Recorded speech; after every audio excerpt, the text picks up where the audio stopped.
All right, so starting off in the new 2025 GMC Acadia Denali. So this is the top trim, obviously, and as you can see, this thing is gorgeous. It seriously is so beautiful. I really like the way that it looks on the exterior. I love the interior. I think this blue paint is gorgeous. I think these machined wheels look really nice. Like, this is a really nice looking SUV.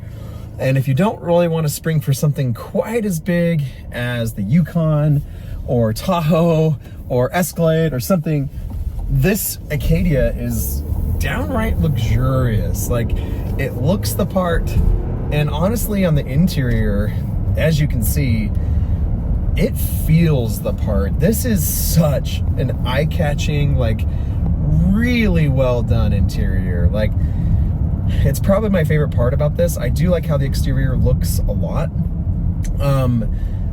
but this interior is just so stunning. Like, this leather, oh, this like white, off-white kind of like creamy ivory I don't know what it's called, but this whitish leather is just so beautiful. I love that the carpets are also light, as well as the floor mats, although I'd probably want to get some darker floor mats if I was going to own this vehicle.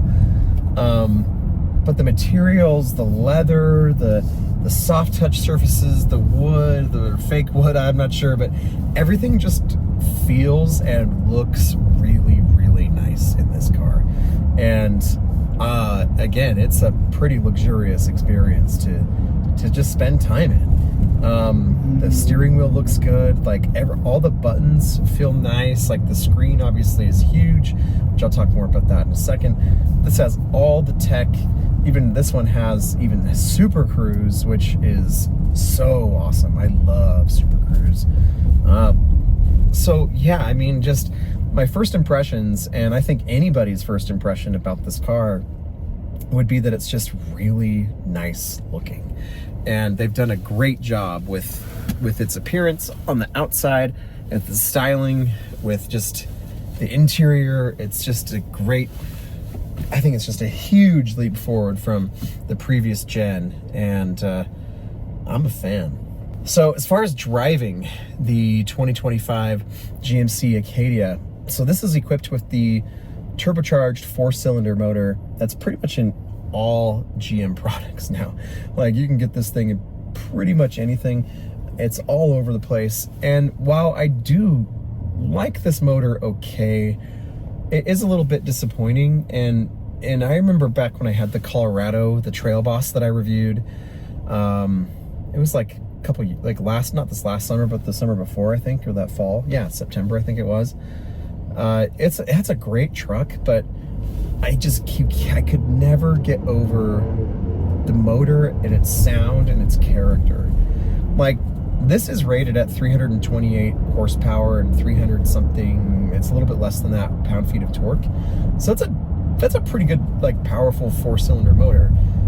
And while those numbers are pretty impressive on paper, I mean, our Kia Telluride that we only recently sold made way less power than that, but yet this does feel quicker than that Telluride did, but honestly not by much. Like, the performance of this motor is a little bit underwhelming, and I'm kind of surprised by it. I would like a little bit, I don't know, more responsiveness, or it just feels like it should be, like, just have more there. Like, if you put your foot down a lot, it does do well. Like, you can feel it. We're gonna try it right now, get in front of this garbage truck. Like, and once you get after it, like, it's good. I like it, and it actually sounds better. It sounds better the harder you push it. But if you're kind of just like moseying around town for the most part in this thing, this motor sounds pretty grainy and honestly a little whiny, and it's pretty loud. Like, this is a pretty luxurious SUV, and the motor, I think, takes away from the experience. Like, I think a V6, or even even that baby diesel, the baby Duramax, would be so good in here.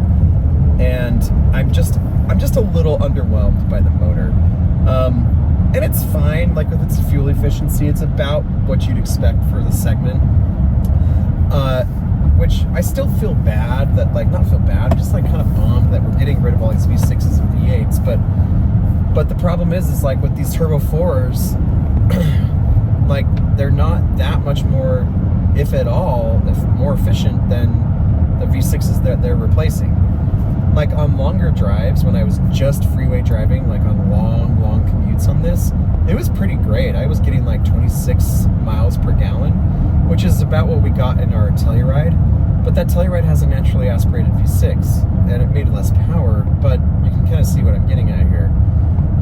So my combined driving and of the last couple hundred miles, and even like the longer trip computer of the last 1,600 miles, they've been averaging about 21 miles per gallon, which is fine. Like, it's okay. Like, it's just not anything crazy or amazing, but it's 21 miles per gallon. So it's just tough to be getting that and not have a V6, which I think would be a lot smoother and sound better and definitely fit the character and the attitude of this Acadia better than this, like, kind of wheezy and grainy and rough around the edges 4-cylinder. And I feel bad. I don't want to speak too much, too poorly about it, because I do think it's a good motor.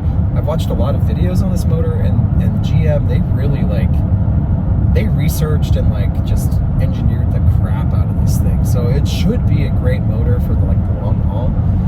But as it is still noisy and still kind of unrefined and grainy in its performance and responsiveness. So aside from that, driving this is really, really nice. Like, sitting up here, it's very comfortable. You can put on Super Cruise, which is really easy. You just press this button here on the steering wheel with, like, the steering wheel and, like, the extra bar at the top, and that'll turn it on, and it does a really good job. Like, it'll change lanes for you. If it senses the person in front of you is, kind of going slow, you can get around them. And it's just a great system. I think it is probably slightly better than Ford's Blue Cruise, at least right now. But to be honest, the 1.4 Blue Cruise that I just experienced in a Power Boost F-150 2025 was really impressive as well.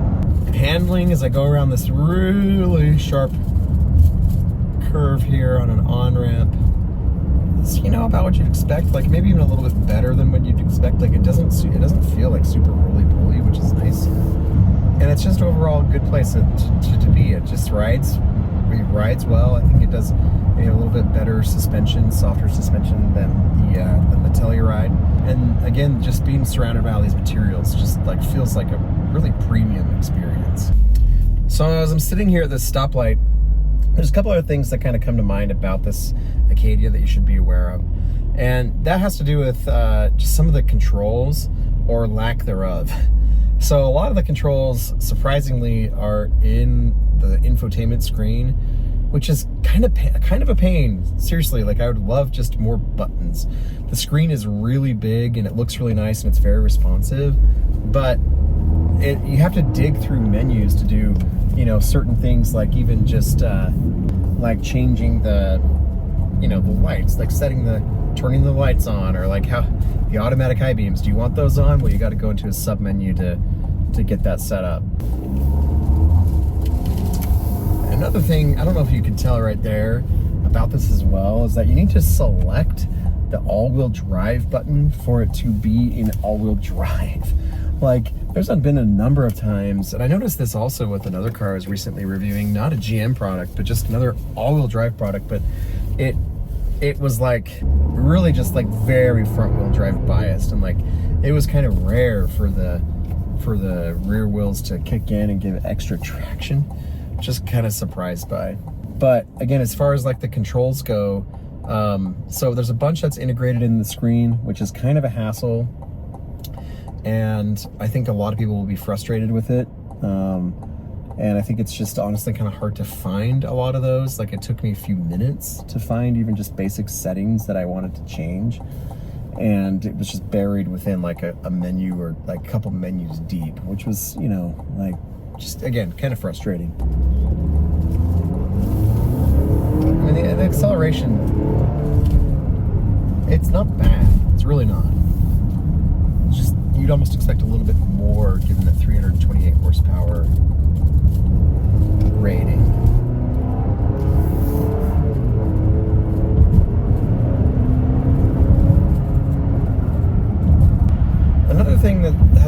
favorite, and I'm kind of nitpicking here, but it feels like a surprising choice, and it feels like the wrong choice, is this gear shift lever here on the steering column. Like, I remember like the ones of old you put into gear, but this plastic feels very, very cheap, and it honestly feels pretty flimsy, and I could never get used to it. It just feels weird. It feels awkward, like, especially given like already there's so many buttons like here on like in the infotainment. Like, give me a few buttons like the Suburban or a dial shifter or something physical, but this down here, this is just, it feels way too easy to bump. It feels just out of place with the rest of the, really upscale materials that are in here. It just feels like it just doesn't belong. So a couple other things about this as well is the space. So up front, it's wonderful. There's lots of storage, and it's a nice, very, like as I said, a nice place to spend time. Let's see if we can put Super Cruise here on. And there we go. Bump that up. And there it goes. Okay. So I'm just gonna sit here, keep my eyes on the road. It will like beep at you and get your attention if you look away. But so yeah, as I'm sitting here though, thinking about the comfort and space in here, the second row with the second row seats all the way back is very, very spacious. It might just be like the best in the segment. However, and not surprisingly, if you look in the third row with the second row all the way back, you have very, very limited legroom. And so for third row passengers, which are probably in the most case going to be like smaller kids or just like younger kids. So the third row, while actually pretty good, you will need to move the second row seats up several inches, which there will still be, a decent amount of legroom here in the second row for passengers. So they shouldn't like impede their space too much. But again, like having the second row all the way back will definitely restrict the space in the third row. So just know that. But it is like a very comfortable place to be in the second row. I think it's probably the most comfortable second row in the segment, like I've said. And the third row with the second row slid forward a little bit is also like really good. And one of the best parts about this SUV, which could also be said for the like Traverse, for example, is that there's like a pretty good amount of space behind the third row with the third row up. I think there might even be a little bit more space than what's in the Telluride, which was pretty good. And so I think that's a big deal. This does feel bigger than the Telluride. I should say that. Like, this does feel bigger to drive, and I think it looks bigger. I'm not sure what the dimensions are, but I wouldn't be surprised if it actually is bigger. So, thankfully, even because it does feel bigger, you are getting more space inside, for that larger size. So I think the last thing that this should bring me to is the price, which I was a little bit surprised by. Now this is, keep in mind, this is the GMC, this is the Denali, so this is like the top, right, without getting into like Escalade territory. But this is pretty well fully loaded. Again, this one has Super Cruise, which is very cool. So, pretty much every option, and we're just over $64,000. So we'll say $65,000. $65,000 that's quite a bit, and that makes this, I think, a little bit of a tougher sell. And who knows what like tariffs and stuff are going to do to pricing here. So, as of this recording in May or April of 2025. This thing was just over 64 grand, so it's about $65,000 loaded up. And it does feel a little bit high for what it is really, really nice for sure. But I still think that the Kia Telluride loaded with its SX Prestige trim does get you, especially if like the X Line or the X Pro, additional like trim options you can add on, really give this a run for its money. I don't think it's quite as luxurious as this, although I think in some ways it's more. Like in the Telluride, you'll get like a more suede headliner versus just this like material headliner and some minor things like that. But a fully loaded SX Prestige Telluride is, about, not quite, but like, you know, about $9,000 less than this. Maybe $8,000 if it's really, like, you got lots of options on this X-Person. And so, but that, you know, that is fairly significant. That is like a huge, that's a huge jump, and like, you know, decent savings by getting that. I do think that the interior, it just looks more luxurious, like the exterior and the interior. Even though I do think the Telluride looks amazing, it's starting to look a little bit dated, although I think it will look good forever. It's just a good looking car. So that price, you know, it's a little bit steep. You could also, you know, staying within the GM family, get a pretty loaded, like, high country Traverse, and I think that still will undercut this by several $1,000s.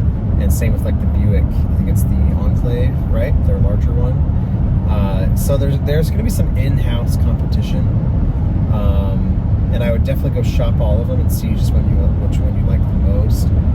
But I do think you're going to be paying more of a premium for this GMC Denali than those others.